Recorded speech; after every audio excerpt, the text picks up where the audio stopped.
નમસ્કાર મિત્રો, વિડીયોમાં તમારું સ્વાગત છે। તો મિત્રો, અત્યારે હાલની ખૂબ જ મોટી અને દુઃખદ ખબર સામે આવી રહી છે।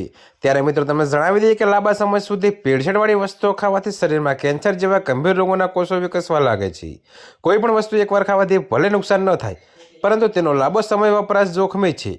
અભ્યાસો મુજબ ઘરમાં રોજિંદા વપરાશમાં લેવાતી વસ્તુઓ પણ કેન્સરનું કારણ બની શકે છે, જેમાં લોટનો પણ સમાવેશ થાય છે। જી હા મિત્રો, તો તમને વધુમાં વિગતવાર જણાવી દઈએ કે લોટ ગમે તે હોય, જુવાર, બાજરી કે ઘઉં, તેનાથી કોઈ ખાસ ફરક પડતો નથી, પરંતુ તે બનાવવાની પદ્ધતિ ખૂબ મહત્વની છે। રોટલી ખાવાથી કેન્સર થાય તેવા કોઈ સીધા પુરાવા નથી, પરંતુ જો તેને ખોટી રીતે બનાવીને લાંબા સમય સુધી ખાવામાં આવે તો કેન્સરનું જોખમ વધી શકે છે। તો મિત્રો, આ સિવાય મેદાનો લોટ ખાવાથી પણ મનાઈ કરવામાં આવે છે। જોકે મેદો બનાવવાની પ્રક્રિયામાં તેમાંથી તમામ ખનિજો નાશ પામે છે।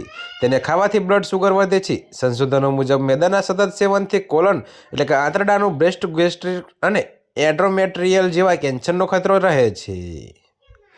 ત્યારે મિત્રો, જો લોકો લાંબા સમય સુધી વાસી રોટલી ખાય છે તો તેમાં ઉત્પન્ન થતા ટોક્સિન્સ એટલે કે ઝેરી તત્વો શરીરમાં કેન્સર જેવી બીમારીઓ પેદા કરી શકે છે। જો રોટલી વધુ પડતી બળીને કાળી થઈ જાય તો તેમાં એક્રિલામાઇડ નામનું તત્વ બને છે। જોકે મિત્રો, આ તત્વનું લાંબા સમય સુધી સેવન કેન્સરના કોષોને જન્મ આપી શકે છે।